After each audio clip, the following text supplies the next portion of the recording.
Okay, I think I'm live. Hi, everybody. Yeah, I guess it's telling me I'm live. So, hi, TMFA. It's me, Dialect Coach Chris Lang, and it is Tuesday. And you know what that means. Technique Tuesday. Very exciting time for everybody involved. Today is a pretty exciting day. I'm actually going to talk about something I haven't talked about in a long time. So those of you who are watching today, I think you guys are going to get a special treat. But this is also going to be an attempt for me. Pardon me, man. Stay hydrated, my friends. Very important if you're using your voice. As I die in front of you all. So, as I was saying, this is a little bit of an experiment I'm running today because I'm going to try to teach something that I don't ordinarily teach this way, that I'm much more likely to teach one-on-one and those kinds of things. But everyone's already saying hi. Robin Collins, Robin, nice to see you again. Julia Hatcher, or sorry, Jalia Hatcher. I apologize for mispronouncing names, by the way. This spelling, as I keep saying, is no guide for pronunciation. Martin Taskov is here. Joyce Renee Brantley is here. Amanda Camarina Berdier is here. Hopefully I'm saying that right again. But please do, as always, my friends, say hello. Let me know where you're coming from so that I know who's here. Deborah Elaine Howarth is here. Tristan Torrance is here. Guys, I love it when you guys show up. And as always, my friends, please do feel free to anytime interrupt me with your questions. Any accent questions you guys have, I'm happy to answer them. So you're never bothering me by interrupting me. Put a question into the chat. Say hello like everybody else is doing. Let me know where you're coming from. Let me know why you're here. If there's a specific reason that you have come here today, you're like, I want to know more about accents, or I'm interested in accent training, or, I just had that audition that I had to turn down because I couldn't do the accent. Any of those kinds of things. Let me know why you're here and what you're looking at accent-wise in your career, because I am, after all, here to help. That's why I've come on TMFA. That's why Wendy has asked me here. And so I want to be able to help you. So if you have something specific like that, please do let me know, and we'll chat about it in addition to what I'm going to be teaching today. And as always, Robin Collins has just set the bar, set that standard so high with the first question. All right, Robin, thank you so much. So here's the question Robin has asked. It says, I've noticed some strange things with the Brits that no one ever seems to address here. For example, and we're going to use spelling here, so please do look in the comments so you can see what he's actually spelled in his comment. I'm going to do my best to approximate what I think he's after here. So, so some interesting things with the British accents. For instance, he says runner, R-U-N-N-E-R, and then spells equals W-R-U-N-N-E-R, runner. All right. Marriage, we get marriage. All right. Or let me actually address that one first. All right. So there is a fancy, and I was just teaching this earlier today. Where's my flashcards? I have a perfect flashcard for this exact thing. It's on the bottom of the pile, if you can believe it. Here it is.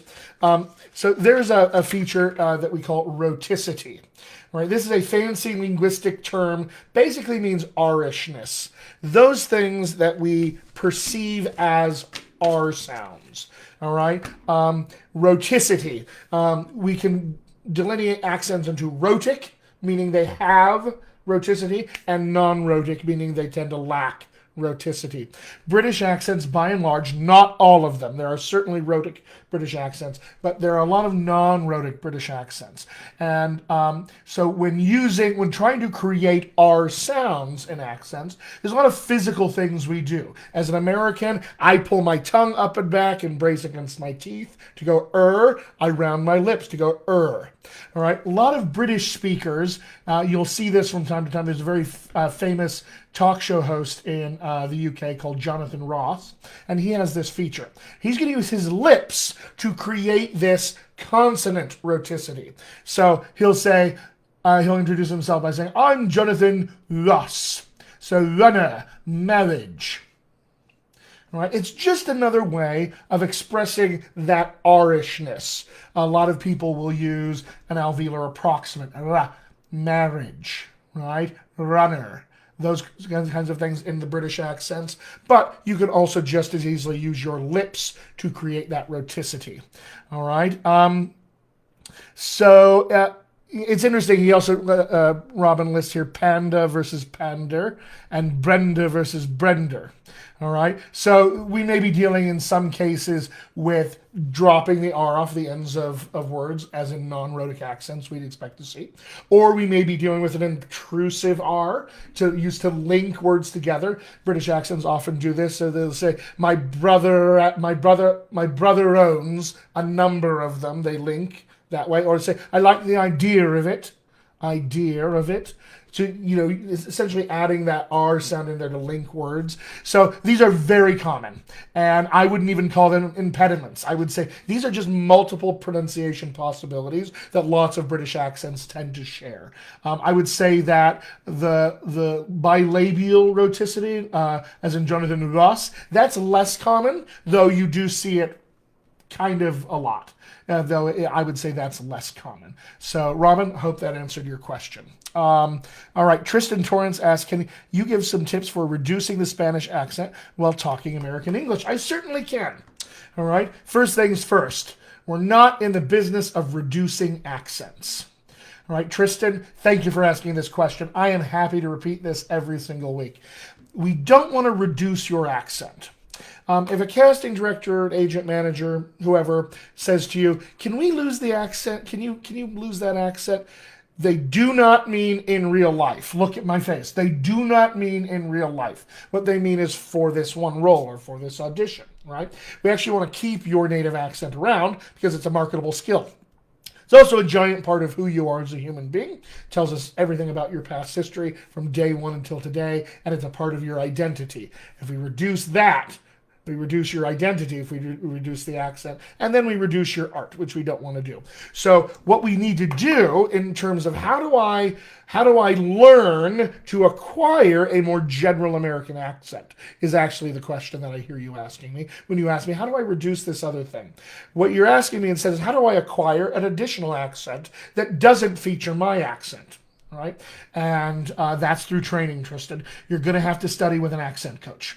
Hands down. There is no shortcut around this, my friends. You will have to study with an accent coach to master any accent. Can't learn it by watching YouTube videos. You can't learn it by listening to your friends who are native speakers. You can't even ask native speakers to teach you because they don't know how they're doing what they're doing. You have to work with a professional dialect coach. So that's the best advice I can offer to you. Beyond that, I would say accent skills. I talk a lot about these pieces of foundational technique that if you learn them, boy, you can learn any accent. They literally open the door for you to be able to learn anything on the face of the planet that is an accent. And there are 7,000 plus languages currently in use today in the world, and every one of them has dozens and dozens of accents. So literally tens of thousands of things you could learn if you really wanted to. But realistically, for your career, the dozens and dozens of accents that you're going to use in your career. Because every time you open your mouth as an actor, you're speaking with an accent. Every single time. There is never a role that's not an accent role. Write that down for yourselves, my friends. It's going to be an important part of your career. So, Tristan, if you want to learn how to do this, come talk to me. If you go to my website, dialectcoachchrislang.com, and somebody could put that in the chat for me, just so Tristan can see it and I don't have to type and lose my conversation place. But somebody could just put dialectcoachchrislang.com. Tristan, if you go to my website, I have a very friendly chat bot who will be happy to take your information, and then we'll give you a link where you can sign up for a free Zoom consultation with me. We'll take 20 minutes, half an hour. We'll talk through whatever your goals are, what's going on in your career, the accent stuff. We'll come up with a plan. We'll give you some options, and we'll see if we can make some decisions then. So feel free, reach out, man. I'm here to help. So never, ever hesitate. Come to my website, schedule that Zoom consultation, and we'll go from there. So I hope to see you soon, Tristan. Hope to get to meet you. Thanks, Robin, for putting that in the chat for me. Much appreciated. All right, who else is here? Lee Pollitt, BSC. Hey, Chris. Hey, Lee. Chris Braxton. Chris! Another Chris I love from Northeast England. Chris, do you by any chance have a typical North Country accent? Some of my favorite accents on this planet come from the North Country of England. Partially as a family connection. Way back when on my dad's side of the family, we had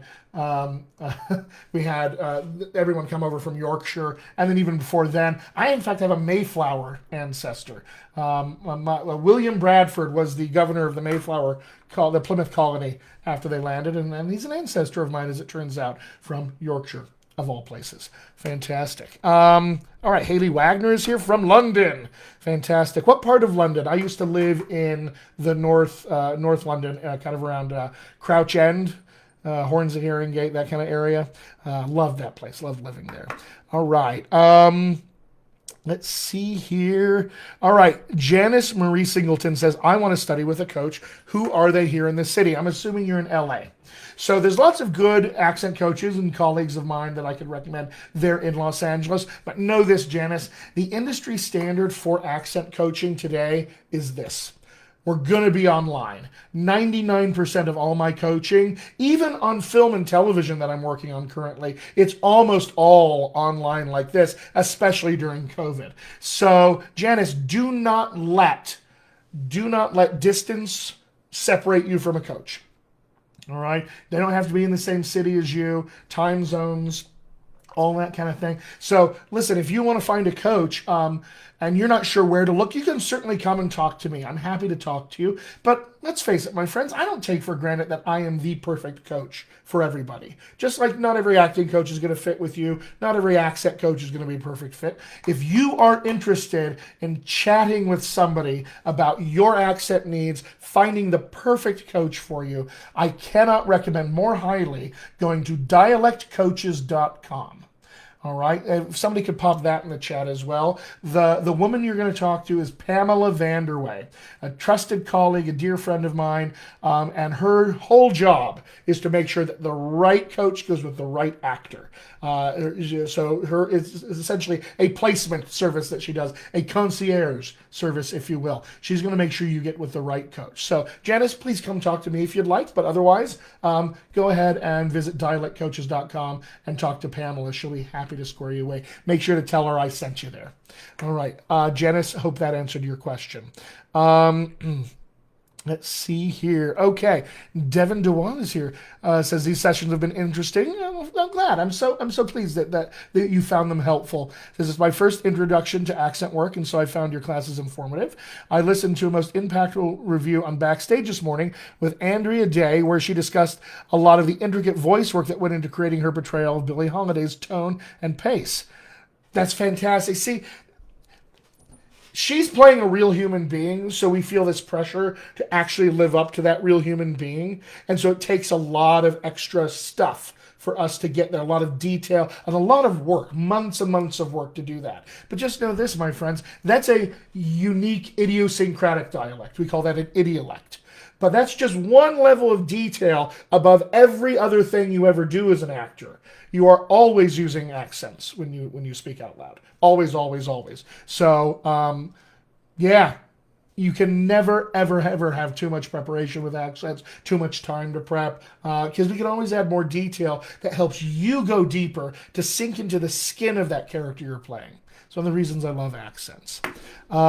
Chris Braxton says, a Geordie accent from North England. I love the Geordie accent. It's probably top 3 for me. People ask me what my favorite accents are all the time, and I usually jokingly say the one I'm getting paid to coach today or something like that. But if gun to my head, Geordie accents are up there. I love Geordie accents. They're unlike any other accents. My friends, go on YouTube and see if you can find some Geordie accent samples. Really fantastic. If you're into British crime drama, if you want to watch Morse, M-O-R-S-E, an older series, Sergeant Lewis has a Geordie accent, and then Sergeant Lewis got his own series after Morse died. And spoiler alert, but so Inspector Lewis, that's another series that went on for, I don't know, 5, 6 seasons, but he's got a great Geordie accent, and I highly recommend checking it out. Okay. All right, East London for Haley Wagner. Okay, originally from Essex. Fantastic, I love it. A lot of UK people online today. If you guys are looking for support units at all, or other artists to collaborate with in the UK, check out Union Management. All right, unionmanagement.co.uk. Dan and Kat run that agency, and they a fantastic stable of actors, wonderful collaborators. They put on the best, cheapest self-tape workshops I've ever seen. They're fantastic. You guys got to go check it out if you haven't already. And that's for everybody because it's all online. So check it out. But especially you guys in the UK, tell Dan and Kat that I sent you. But they're always looking for new collaborators. So go check them out. That'd be great. All right. So Haley Wagner asks, is my accent LA or LA with another accent? Good question. One of the things when you study with me that we'll do first and foremost is discuss what's our preferred accent. Where are we starting from? So we've got to know that so we know how to get from there to any other accent where we're going to learn. And so if I was going to describe my preferred accent to you, I'd say it's a mostly general American accent. All right, but it's definitely tinged by the fact that I'm from Colorado. You hear me because I say Colorado instead of Colorado. I'll also say things like mountain and button and kitten. I'll not use that plosive kitten, button, and I won't do a glottal kitten, button, mountain. That's California. All right, I'm further west. So I definitely do have a lot of Colorado, but it's a mostly general accent still because I went to acting school, and that's just what I learned years and years and years ago in acting school. It's kind of beat into me. So I still have a lot of that general sound. But I also have two giant scoops of West Texas and upstate New York. So mom's side of the family is from West Texas. Dad's from upstate New York. So both of those filter in pretty heavily to my accent. And I have a smattering of more British style vocabulary because I lived in London and Europe for a while. So that's how I describe my accent. Mostly general American. Lots of Colorado, some West Texas and upstate New York kind of in there, and British style vocabulary. So one of the things we'll do, Haley, when you come to study with me, is we'll discuss what your preferred accent is so we know how to get from there anywhere else. All right, let's see what else is in the chat. Everybody's coming in today. Janice is here. Yeah, again, Marianne Moorhead Medford. Love that name. All right. Chantel Rents. Yeah, Chantel is repped by Union. And she says they're absolutely fantastic. Highly recommended. Cannot recommend them more highly. Talk to Chantel. She'll tell you all about it. All right, guys. So I'll keep the questions coming, but I want to jump into what I'm going to talk about today, which is an element of accent that is often really overlooked. Prosody. All right, who here knows what this word means? Okay, if you have never heard this word, I don't blame you. This is kind of an inside baseball kind of word from linguists and accent coaches, but we do talk about this. Prosody. What is prosody? Prosody is a fancy linguistic term that means music, essentially. It's the music of accents. All right, you notice I titled this video something like "Playing the Music of Accents." All right, and that's exactly what we're going to be doing. We've got, like we can get into the first step of accent, which is understanding the people, the identity, who actually speaks this way, using our imaginations to get into that so we can really imagine ourselves as a native speaker, to be able to own the accent the way a native speaker will. So that's step one. Step two involves the physical stuff. How can I rearrange my vocal tract to be able to gain access to the sound inventory of these new accents? How can I do that? So that's phase two, the physical. All right. The third phase typically for me is going to be this, prosody.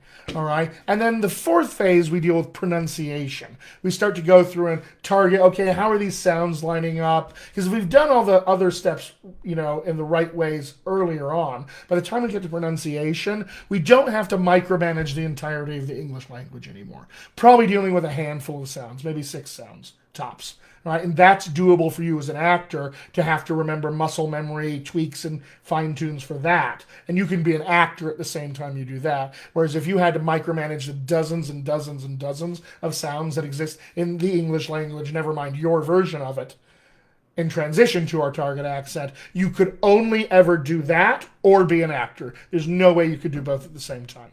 So we have to do these 3 phases, this people, posture, prosody, and pronunciation. How alliterative. In the style of training that I teach and been steeped in, Knight Thompson speech work, we call this the 4 Ps. All right, people, posture, prosody, pronunciation. Prosody is the overlooked one typically. And why is this? Why is the music of accent so overlooked? Because it's hard, my friends. It's probably, I would say, the most ambiguous, most esoteric, the most ineffable, if you will, of all the features of accent. It's got the most weirdness attached to it. If I asked you today, how do you use pitch, rhythm, and volume and rate in your own speech? What would you answer? Sit with that for a second. Ask yourself, actually, do I have an answer? Could I even describe the way that I use pitch, rate, volume, rhythm, pitch patterns? Do I even have the ability to describe this? Because that's what we're getting into. Prosody, pitch, rate, volume, etc., these things are so deeply embedded into our communicative process. They're so deeply and habitually embedded into our desire to communicate and to be understood and to be heard, that we don't actually have a perception of what it is that we're doing when we use these features of our speech. We just use them. We just use them. That's it. We have no way to to break it apart. So part of the challenge of the accent training when I talk about prosody is what we have to do is we have to sort of scoop all this up, put it in front of our eyes and say, I can see these features now. Now that I can see them, now that I'm aware of them, now I can lift them back up into conscious control and start to have something to do with them consciously, actively, on my own. Not just by accident, right? Not just by accident at all. We want to be conscious of our prosody. So, today's exercise with you guys is all about trying to gain consciousness of our prosody. I don't want you necessarily to come away with from today's Technique Tuesday here going, this is exactly what I do, and X, Y, and Z, and now I can go forth. It's far too complex a thing for that to be realistic. But what I want to do is I want to plant the seed here today. I want to plant the seed with all of you that when you start listening to other human beings speak, and when you start listening to yourself speak, when you are watching yourself on tape, you've recorded something, right? When any of those things have happened, whether it's yourself or another human being or anything in between, you're able to look at it and go, there's something else at another level that I'm starting to gain access to gain awareness of, to start to be able to play with, all right, even from a distance. That's a victory today if we get that, okay? So that's prosody. That's what I want to do today. I'm going to take you guys through an exercise where we're going to listen to a bunch of stuff, and we're just going to see what the hell is there. We're going to see, could I, if I tried, be aware of something that got pointed out to me or that's just there. That's the goal for today. Before I do that, we have a couple of extra questions here. All right. Yoda Kalani says, hi, a Greek actress based in Glasgow. Love it. Working for Glaswegian, studying standard British RP and American. Right. The struggle is real. That's a lot of cool accent stuff. Greek accents, living in Glasgow, studying RP, American, and the Scottish accent at the same time. That's a lot. Maybe take one at a time would be my advice. Take one at a time, master each one, and then move on and make things a little easier for you. And it says, I've no idea what my accent is now. It's probably a mixture of a lot of those things, but that's fantastic. That's the glory and the beauty of accents as they grow and change over time. And we can always choose to be different in them as well. We have that choice available to us over the course of our lives. All right, Haley Wagner, another question here. Could you please advise voiceover casting tape? How long should it be, with or without music content? Currently a nightmare for me. Casting for top 5 global company, have had to learn how to be a voiceover artist in 5 minutes and have not slept for 5 days. Must nail it. I have done a tape, but I don't think it's good enough. Is it an insult to send a voice clip using a downloaded professional studio app to the casting director in your expert opinion? Or should it always be sent from using a professional studio? Help! Thank you. Okay, Haley. Do this for a second. Look at me. Feel your feet on the ground. Everybody do this. Feel your feet on the ground. Feel your body kind of settle. Feel yourself connected to the center of the earth. Feel your hands touch each other. Feel them on the table or whatever's in front of you, your legs perhaps. We're going to take 3 breaths. Let's take one together. All right. Let your breath be easy. Let's take a second one. Let's take a third one. And just feel how good it feels to breathe. Okay. Haley, I'm here to help. Okay, let me address it from top to bottom here. Okay. Yes, the learning curve is steep, okay, but anybody can set up a good voiceover setup from home. You can soundproof a closet or a room, anything like that. You can buy microphones, soundproofing. You can buy amplifiers and, whatever you need in terms of your, compression mics, all of that. Lots of great advice already. If you search the TMFA feed, there's people with great equipment lists here. All right, so I want you to go there first. All right, and if you don't have time for new equipment, all right, get the best you can right away. All right, and then you can use free editing software like Audacity, or you can pay for Adobe Audition, which is what I use. All right, and these pieces of software allow you to record. You can do noise reduction on room tone. You can compress. You can normalize. You can put hard limiting. You can high and low filter. All of that sort of stuff. You don't need to do that necessarily if you're scared of the technology, but it is worth learning because you will be asked to edit yourself more often than not these days. I would say that make sure that your voice is clear. Make sure that your typing is clear, all right? So it's very clear what kind of a voice you have. Is it an insult to send a voice clip using a downloaded professional studio app? No. Should it always be sent from a professional studio? That's better if you can do it, but those are expensive. And if you can't, get yourself a mic. Get yourself set up. You can build yourself a little sound box, soundproof the closet. Right, get your laptop in there, reduce the amount of noise, and just start recording. All right, do your very best to put together something good. The beauty of voiceover, my friends, is it's right here. You're sitting here. Just do another take. Do another take. Do another take. Do another take. Do as many takes as you need to get it right, because you're not necessarily under a super time crunch. It's not like you have to go reset lighting like everything in film. We're just right here. Just do take after take, all right?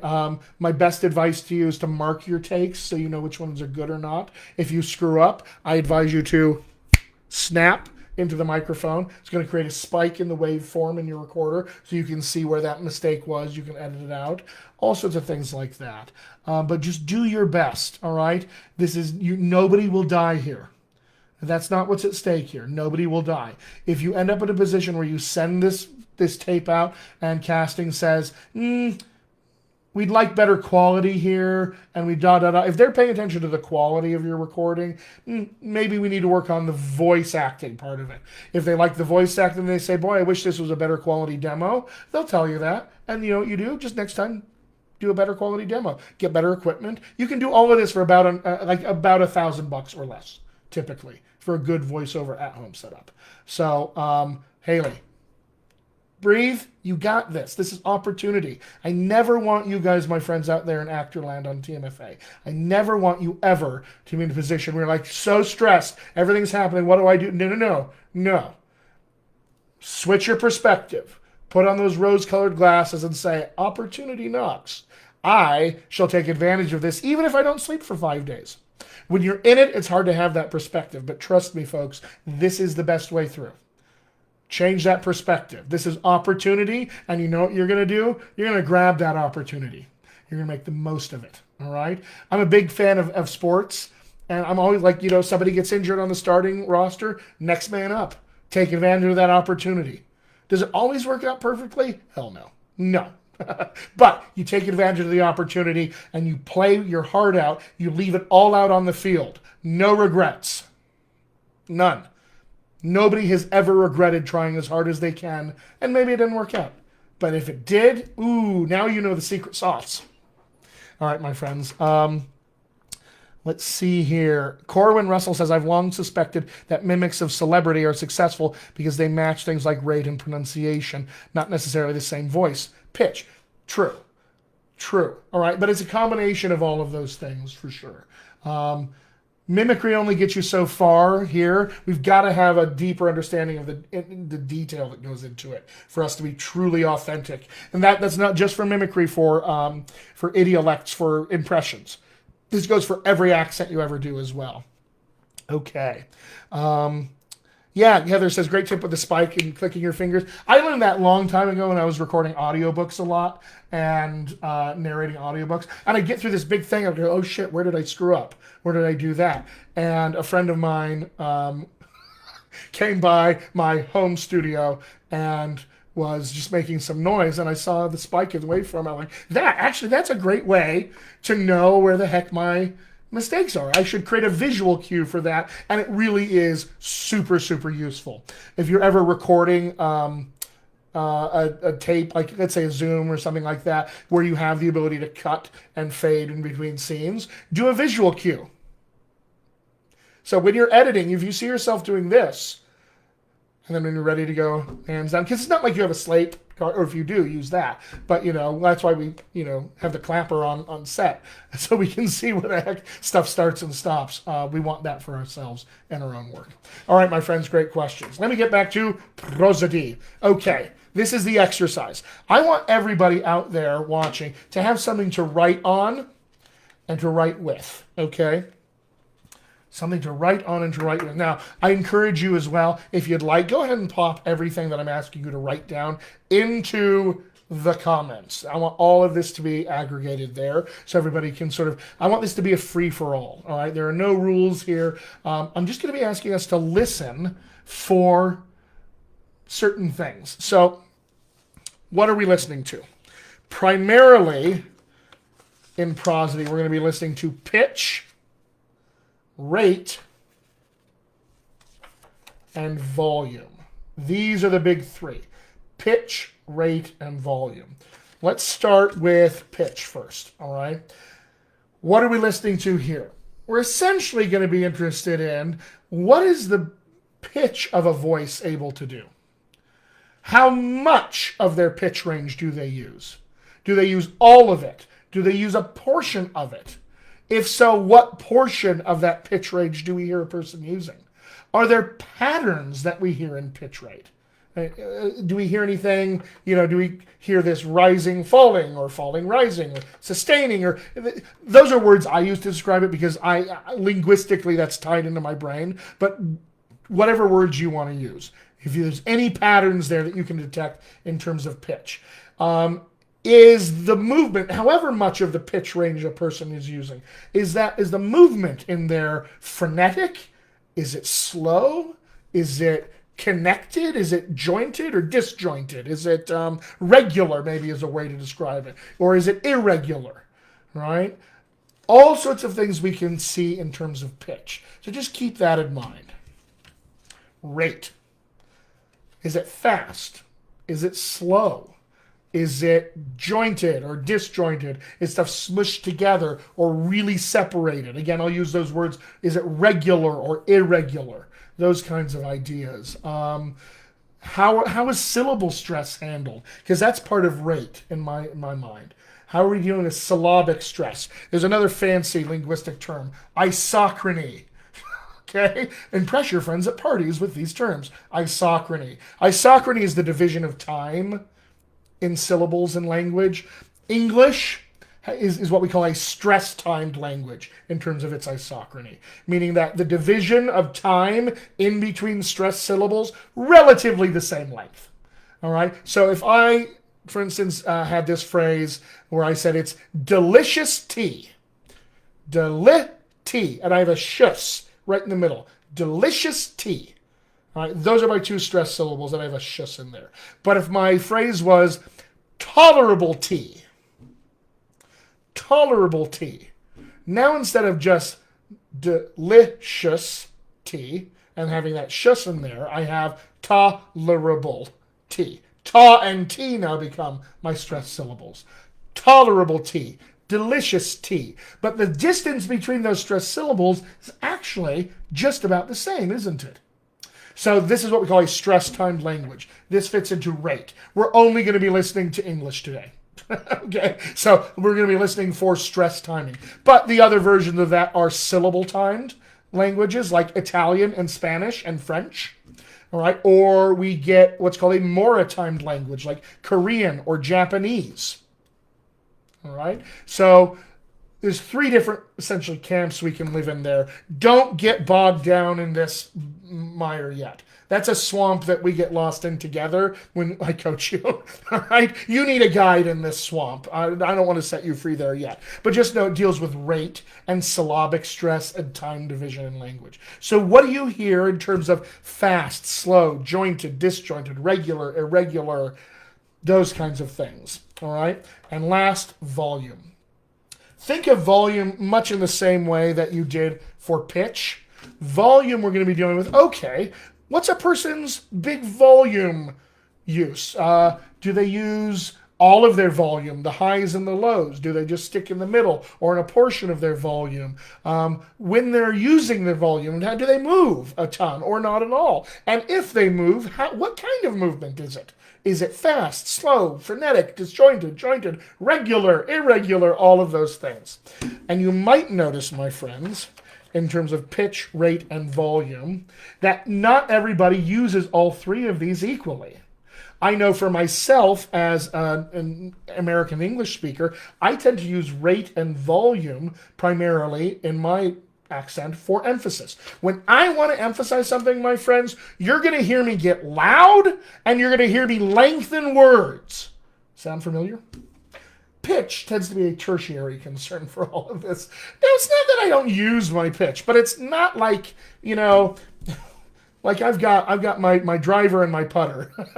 And occasionally, I guess, I'll bring out the, 4-iron or whatever, 5-iron, 7-iron, whatever. I don't play golf.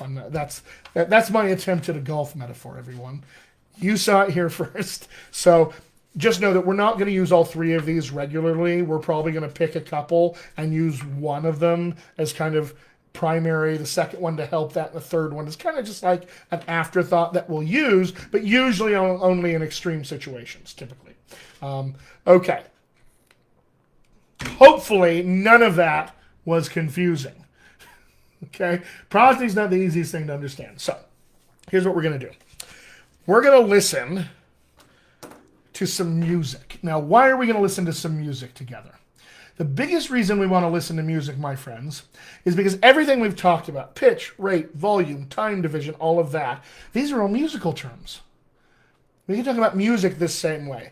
If you've ever heard anybody in the world say, and I know the writer Aaron Sorkin, he's fond of saying this, that spoken word has rhythm and pitch and timbre and it's musical, has music in it.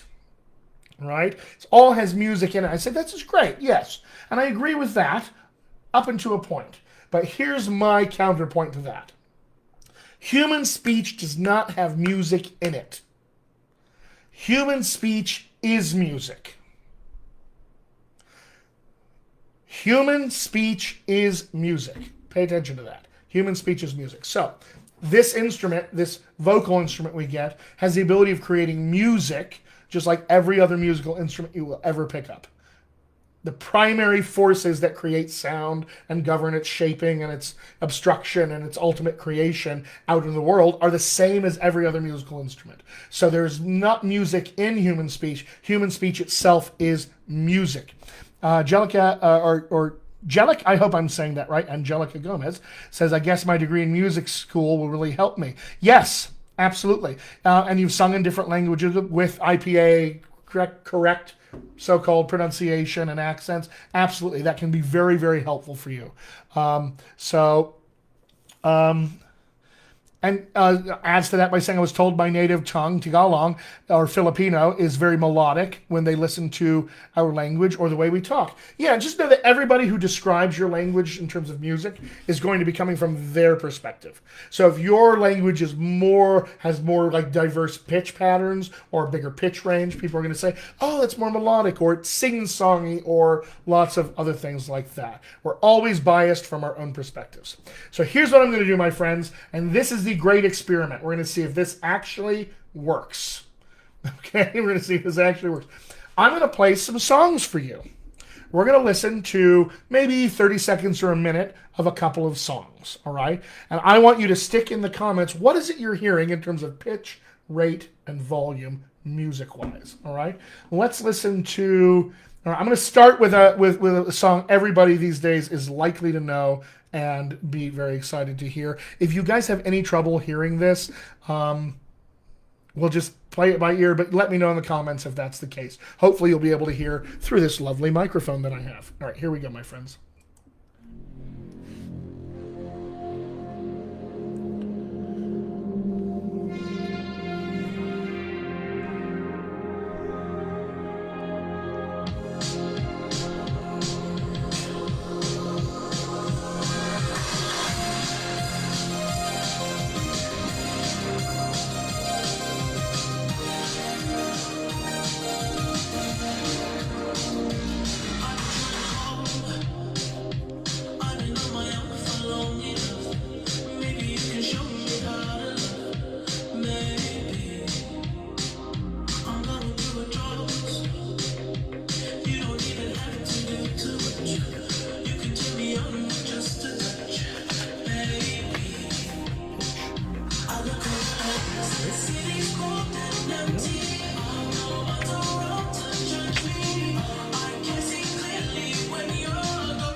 Okay.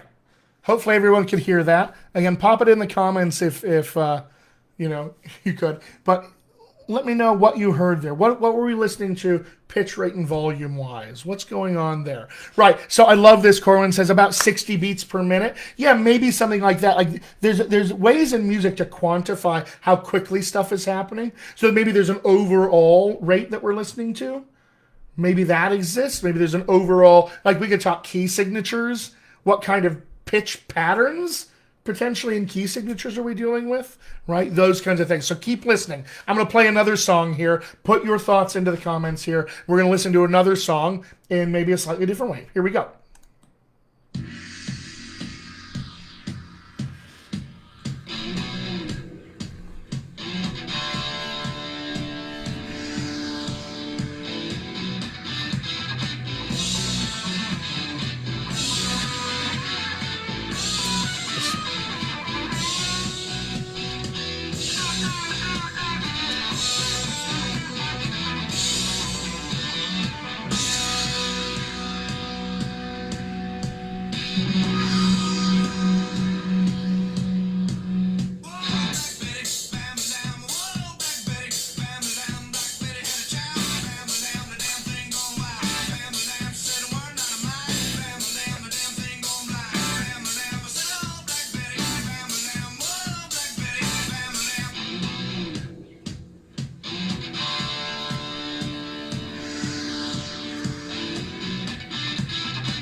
All right, that was song number 2, slightly different feel. Again, what are we hearing pitch rate volume-wise? Just throw it out there, right? That's right. Black Betty by Ram Jam. Great rockin' tune. But again, throw it all out there. There's no wrong answers here. Just what is it you're perceiving? Give it a shot. Attempt at the thing and see what we get. All right, here's another song. Let's listen to this guy right here.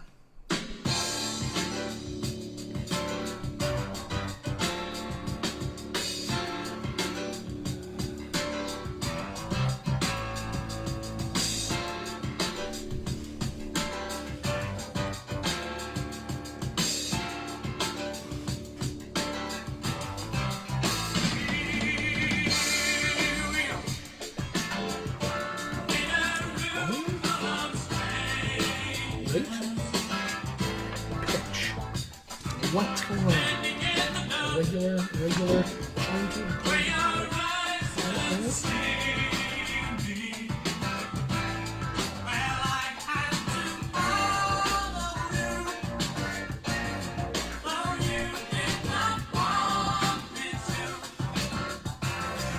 Yeah. Regular.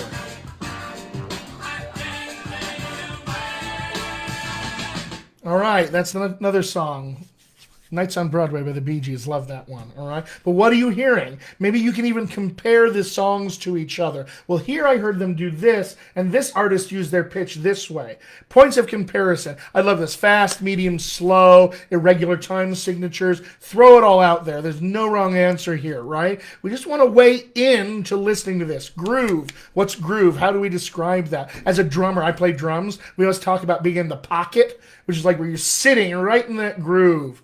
You never break out of it, and you're, guiding the band through a song. All right, here's another song. The beat, the driving force that holds our lives together.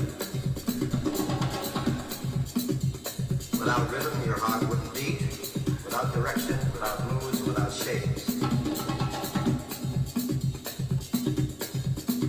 And so tonight we say, hip hip, chin chin, the rhythm section. The beat. What do we hear here, my friends? Do any of these play well together more than the others?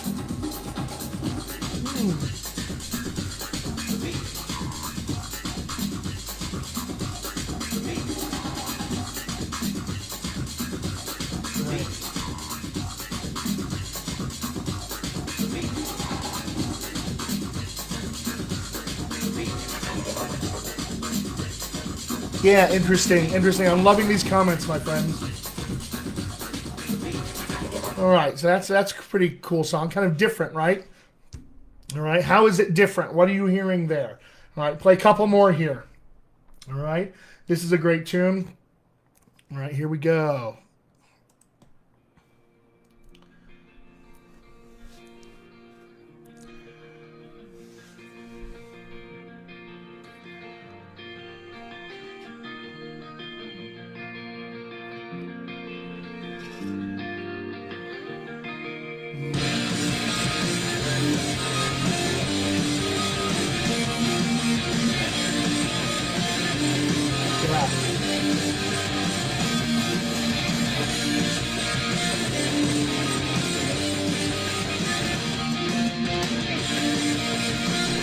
Yeah, again.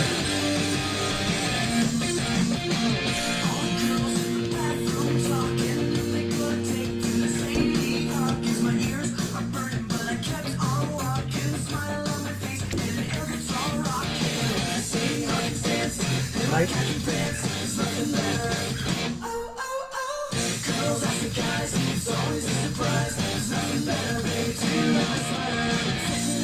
All right, a little bit of pop punk there for you. Again, what are we hearing? I'm loving these comments, my friends.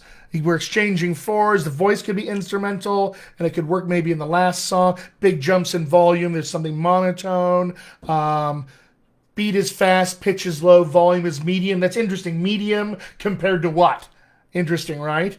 All right, let me play one more song here from this list, and we'll move on. I've only got a few more minutes. Got 10 more minutes before I got to be end. But I'm loving this, you guys. All right, here we go.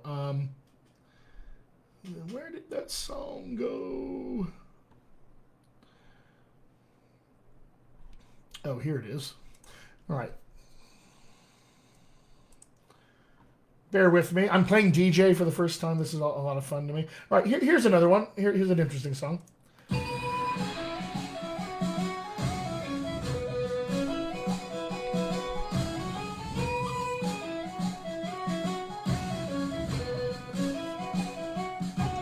I thought I heard the old man say, John Kanaka-Naka-Tooraya. Today, it's a holiday. John Kanaka-Naka-Tooraya. Tooraya, oh, Tooraya. John Kanaka-Naka-Tooraya. What are we hearing? Found a way at the break of day. John Kanaka-Naka-Tooraya. We found a way for Frisco Bay. John Kanaka-Naka-Tooraya. Tooraya, oh, Tooraya. John Kanaka-Naka-Tooraya. And Frisco girls ain't got no cold. John Kanaka-Naka-Tooraya. They comb their hair with the hairy backbone. John Kanaka-Naka-Tooraya. Very good, guys. All right, so we dipped into the sea shanties there because those have been popular recently. But right, like lots of different stuff going on. We can hear these different kinds of music. Let me play you in this other song here and see what you guys hear from this song. All right, here's another. I've got a few more that I'm just going to play clips of. So again, just get into what can I hear, pitch, rate, volume wise. What's the music? Can I compare it to the other music that I've heard? All right, this is one of my favorite songs right here. Oh, where did it go? Here we go. This is one of my favorite songs ever. Here we go. 3 times. Twice he wasn't there. He was ill. And the 3rd time, he appeared, and I took about 10 minutes of his time. I knew he was a busy man. He said, "You're a mother." He said, "You're prejudiced." I said, "Yes, I'd go before the most prestigious publishers of the world and tell them this is a masterpiece." Because I'm a mild critic of literature. I love literature, but I don't know how I'm rated, but I think I know literature. And my son adored literature. All right, so that's an interesting song, right? Interesting little piece of music there to listen to. Here's another one. Just 99% of them. If I didn't live here, I'd move, wouldn't you?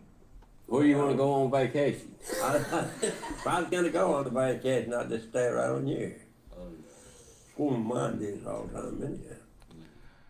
We are 20 years behind the whole country. But I wouldn't swap places with nobody. I feel much more comfortable here being 20 years behind everybody than I would be sitting in a lot of places and being so miserable. You don't like your neighbor, you don't speak to your neighbor, you're bitter with the world. Atlanta's a good example, or Raleigh. You drive down the street and everybody's wide open blowing their horns and don't know nobody and don't want to know nobody and don't care about nobody. Interesting song, right? Again, what are we hearing pitch, rate, and volume wise? Don't get locked into the content of what they're saying. Listen to the music of how they're saying stuff. Listen to this, all right? All right, here's another great accent music. Then what about those stockyards I saw coming in? Oh, Bob was doing all that down there, the paddling. She can work. She swings the bar and the saw and everything. She can joggle out and everything. Now, Barbara's a bit younger than you. Where's she from? Switzerland. Switzerland. Yeah, Zurich. Zurich. But she's the toughest woman I've ever seen. She's strong and powerful. She'll push the wheelbarrow in here, 8 K's loaded with stores in the wet, swim the creek, put the wheelbarrow on the truck tube, swim across the bloody creek, whirl a wheelbarrow in there, and then go back and get another load. I heard the only way you get from here to Kununurra is she goes down this swollen river in a Zodiac, one of those rubber duckies. Okay, so that's an interesting little piece of music, right? What are we hearing in terms of rate or pitch? Again, you're probably going to compare it to something else you heard or even your own accent, right? How would I change my speaking to be able to do that? What would I do differently? All right, here's another one. Is around the question, is Afrikaans a white language? Personally, I grew up speaking English, although my grandparents are Afrikaans, because during the struggle, they didn't necessarily want to carry the language over to their children. And I learned Afrikaans at Stellenbosch University, which is a bit strange. My Afrikaans sucks. I was completely raised as English, so a lot of the discussion in this is very new to me. En we hope it's informative. Let's talk. Wil jy ek moet vloek? No, definitely not. Ek is trots Afrikaans. Dit maak my baie kwaad as mense dink Afrikaans is 'n wit taal. Afrikaans is jou taal, kleerling. I think that how the language came to be, and one of the reasons why Afrikaans is also called Kitchen Dutch, is because it was spoken and developed in the kitchen by the slaves. Interesting. Very cool stuff here. Here's a couple more pieces of music. When the TV came, many people came to the village, they said, you are poor. You need to follow the sea. Pitch, rate. For your life. You need to go to Bangkok to pursue success in your life. So I feel bad. I feel poor. So I need to go to Bangkok. When I went to Bangkok, it's not very fun. I said, you need to learn, study a lot, and work very hard. And then you... Okay, what did we hear there? Kind of interesting stuff, right? Right? And always interrogate your first hit on the thing. So, for instance, I hear some monotone there. Really? Do you? You may. I don't want to discount that. You absolutely may. But could it be that the pitch pattern is just more subtle, perhaps? Right? I'm going to stay in this middle and then just have a little dip. Just have a little dip at the end, but I'm mostly staying in the middle, right? So it could be in monotone type, but it's got a little pitch pattern at the end that we can hook ourselves into. All right? My friends, that's all the music that we're going to listen to today, but here's what I want you to take away from this. Listen to human speech as music. And always start by listening to music and getting into what it's like to listen to music, and bring that experience into what it's like to listen to the music of human speech. All right? Because we have to be able to pull this detail apart and use it in our accent work. You can have the vocal tract posture, the identity, and the pronunciation all locked in.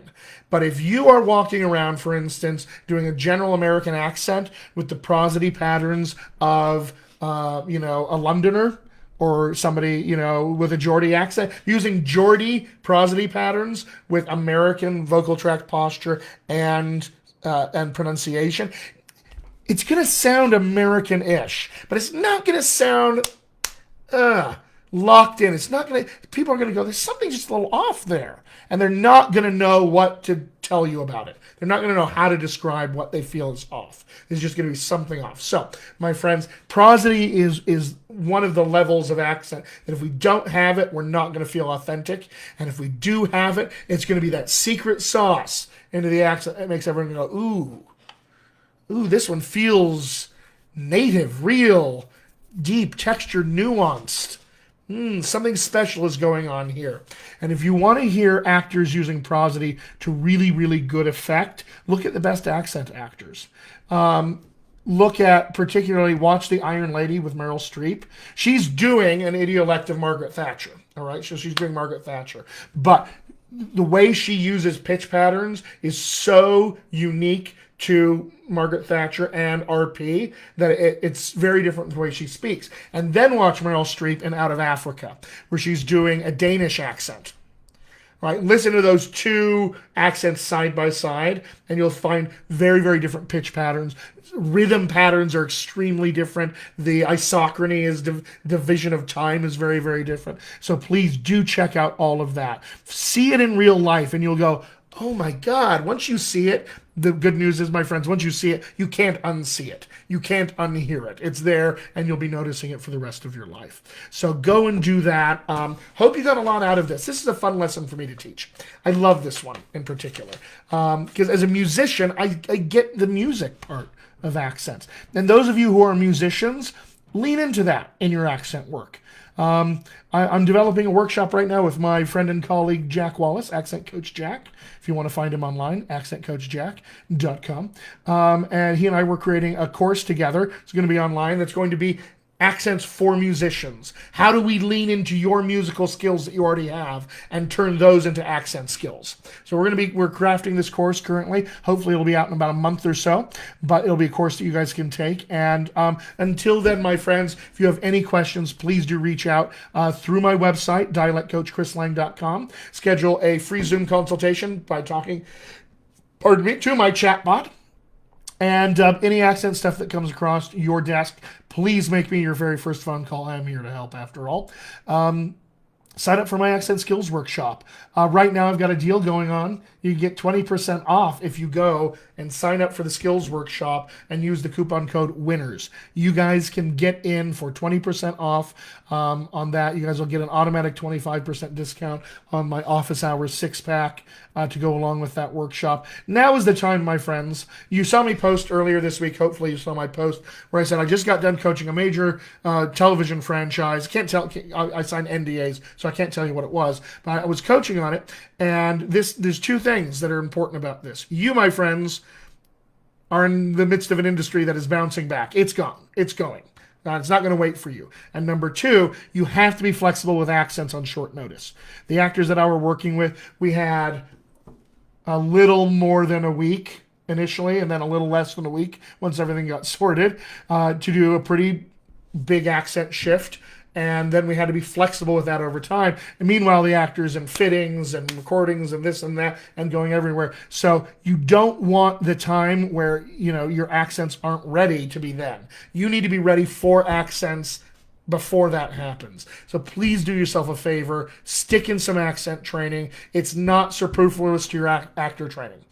All right? They go hand in hand. Every time you open your mouth, you're going to speak with an accent. So think about that every time you're acting. So we need to have accent flexibility. So come take my accent workshop and my accent skills workshop. I can offer you a money-back guarantee on that, my friends. If you take my accent skills workshop and you take my office hours and you do everything that, you complete the whole thing, you get through the workshop and you get through the office hours, and you find that it didn't do anything for you, and that this accent thing isn't clicking still, I will offer you a 100% money-back guarantee.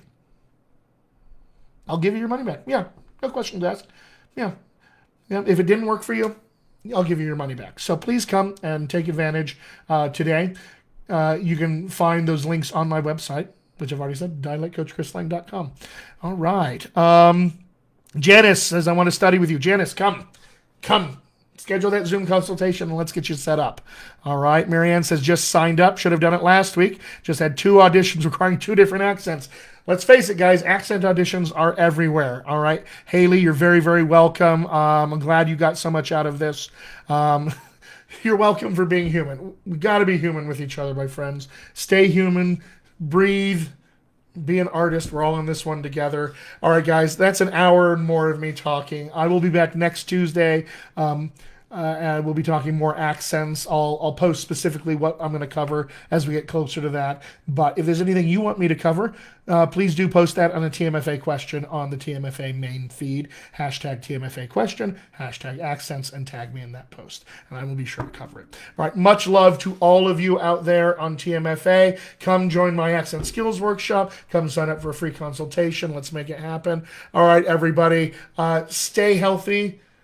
Stay full of humanity, breathe, and I'll see you guys on TMFA. Much love.